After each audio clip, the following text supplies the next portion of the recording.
মধুসূদন ঘাটে এটা এখানে কাজ ছিল। হ্যাঁ, এখন মৌসুমীটা ঘাটে যাবে ওটা ওটা। হ্যাঁ, সেটাই তো আমি বলতেছি। এটা কি এখন আবার বরিশাল যাবে? এটা আবার যাত্রী লিয়ে বরিশাল যাবে। আপনি কি যাবেন এটার সাথে?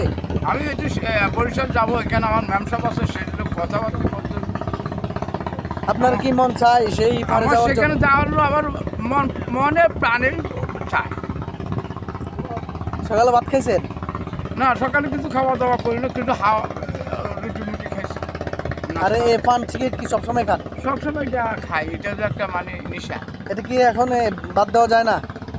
এটা বাদ যাওয়া যা বলতে এটা একটা টেনশন। না, এটা টেনশন তো খালি দূর হবে না, টেনশন দূর হবে নামাজের মাধ্যমে। আপনি নামাজ পড়েন, নামাজ এটা ছেড়ে দেন।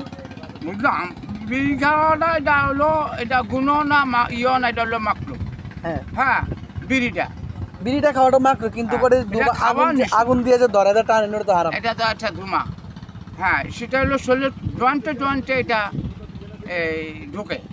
জয়েন্টে জয়েন্টে ঢুকে যায় হ্যাঁ, শরীরের। এইটা আপনি খান, এটা আপনার খুব উপকার আসে না, এটা ক্ষতি হয় আপনার। এটা আমাদের স্বাস্থ্যের জন্য অনেক ক্ষতি।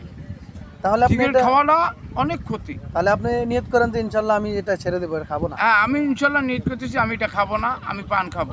আল্লাহ তাআলা আপনাকে এগুলো থেকে বিড়ি খাওয়া থেকে বিরত রাখো। হ্যাঁ।